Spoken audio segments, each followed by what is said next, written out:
Increasing the minimum wage is not the, I don't think it is the best solution. I'm a civil servant. So there are many other things that we can do.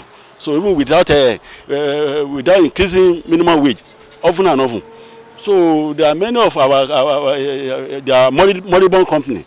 There are many other things that they need to put into productive activity, aspect of it. So if the NEPA is working, the all other aspect of economy of the country are working. Like we have 5 institutions in the society. Basically, with the sociology, we have 5 basic institutions in society. If all these basic institutions can work, so there is no way. So all this increasing a minimum wage is not a best solution. So if all our machinery for everything are put into productive activity, so everything will be normal. So the food price will come down, any other thing will come down, and increasing in the minimum wage will be a thing of past. So even if you increase a minimum wage 2,000 of a time, so without other things, without doing many other things to other institutions, so it will still be back to square one. The notice that they are doing, the government is trying its effort to see that to get all area, to check all area. If there's anything it can do to make everything better. It's just a trial. So it's not something that you can just wake up and just. So the government are giving it a trial. So they try left, they try right, they try all avenue to see if things will work. And by the grace of God, we know that things will work for Nigeria. So it's only those people that are the wicked people, the people that don't have interest of humanity in mind, that will say things will not come back. So we know that the devil, any spirit of devil, God will put them into shape. So like I've said, so things will come back to normal. So there is hope. 100% hope that things will turn around. So God bless you. I want to assess the government of today. He has failed. It has to do with the fuel subsidy that he removed, that brings about all this negativity in Nigeria. You understand? Though the fuel subsidy somehow on the other side is good, but on the other side it's not good. But it's just that the timing was wrong. You know, once you want to do something, you will have put some measure in place. That is what he did wrong. He didn't put any measure in place before removing fuel subsidy. That one leads to different things that we are going through today. Talk about electricity tariff. Nigeria is not even ripe for that now, because issue of insecurity is also there. So there are a lot of problems that attribute to these things. It was this fuel subsidy that skyrocketed this problem. You understand? That lead to all these things. His policy though is not woman friendly. His policy should be focused more on woman being, not until what you want to get from Nigeria. You understand? I for one now, it's been long I recharge my GoTV because there's no light. Issue of transportation is also there. So things should have been put in place before removing the fuel subsidy. Like I said, it was the fuel subsidy that led to all this negativity. You understand? And his policy should be on woman being, not on what you can get from the people. Nigeria is not even ripe for some policy to be made. If Nigeria is ripe, you and I will know that if they bring social policy, it will have impact on the positive impact on the country, on the masses. But today, things have changed. Today it's never like that again. So people are going through hardship. People are suffering. Food is not there. Insecurity is there.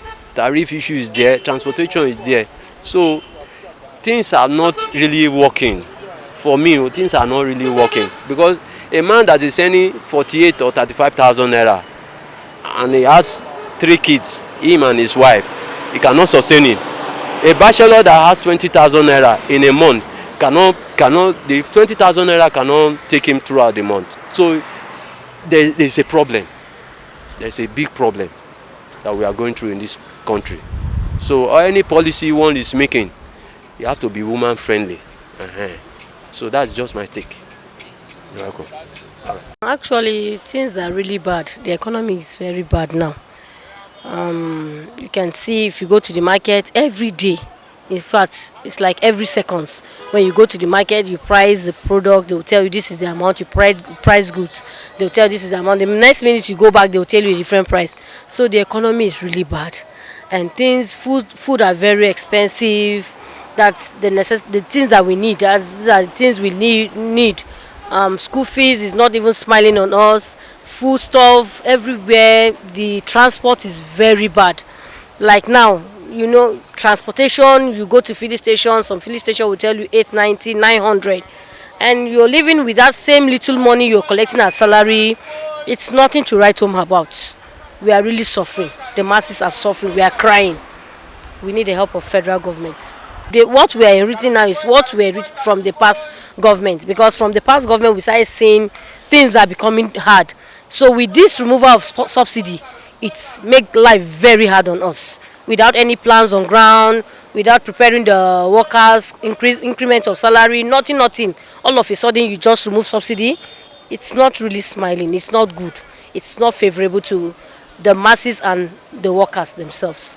How much is a bag of rice in the market? It cannot buy even a bag of rice. Even that time we were talking of 30,000 minimum wage. At least a bag of rice, you can buy it for 7,000. And you can buy a bag of rice, you can buy other things. But now you cannot buy rice. Not 45,000 cannot buy even a half bag of rice, if we want to be precise, a foreign rice. Except we want to eat our homemade rice. In my own opinion, I think if I want to score them over 10, I'll give them 1%, maybe 1.5%, because they have not really done much. In terms of politics formulation, they are trying, but when you do one of the policies and the other one is falling down, it's a problem for the masses, because it's affecting the masses in the other way. So anything you are doing that the masses are suffering one or two things is not really good. So to me, they have not done much. To me, I would have said Nigeria should be, we should have grown above this ban A, ban B or stuff. Electricity should be distributed generally to all the masses at an affordable price. I stay in Maraba. My house alone, I'm using estimated bill, and I'm paying almost 8,000 to 15,000 naira, from 8,000 to 15,000 naira currently, just a room. And mostly I'm hardly at home. So what am I using? Maybe in the night I just turn off the bulb and I'm paying 15,000 for what? Understand? So they ban A, ban B. I don't really get where they are getting all these things from. So they should do what will favor the masses, because we are really paying from our nose.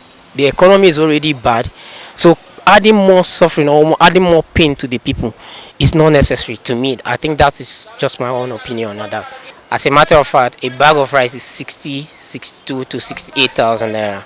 So if you are paying me 48,000 naira, and I need to buy the rice, I need to buy the ingredient that will cook the rice, and I need to still do one or two things, pay some bills. Understand? Okay, if I'm taking out 15,000 from electricity, how much is left from that money? Nothing. So I don't see where they are getting this 48,000 naira from. Understand? So to me, it's impoverishing the masses the more. That is what my opinion is. And secondly, well, when you increase the staff salaries or worker salary, it also affects the market people. I don't know what this has to do with them. Before you know, they said they have increased salary. Before you know, things goes up in the market. We need to do what to regulate our economy, that it will be favorable for the poor masses to live, to enjoy this country, because we are suffering. So to me, the minimum wage is not matched to what is happening currently in the country. The state of the nation, there's too much hardship. That is the truth about the matter. Too much taxes, multiplicity of taxes, and yet once it come, it's very static, and there's a very high inflation that is even taking the little someone is earning. So these government policies are very, very harrowing, very, very difficult. Though we still live on hope, but if the hope doesn't come in time, I fear people doesn't go and revolt. I fear so much. That's my candid view about the state of the nation. What have you experienced so far in view of the Band A, Band C electricity distribution? I don't know whether I should say fortunately or unfortunately. I live at Wuse Zone 2, which is tagged Band A. Before, I used to use 2,000 for 2 weeks. But now, 2,000 is 8 units that carries me for not up to a day. And I'm a retiree. How do I cope with that type of issue? I'm a retiree with children. So it is very, very difficult. I think government has to do something about it. That's part of what I'm saying, that government should not push people to revolt, because when things are so difficult, people will not have any option than to revolt. Do you see a sense in that? No sense. At the same time, 615,000 too doesn't make sense. Because 48,000. Okay. 48,000 in this present day economy, with amidst this type of inflation, is nothing to write home about.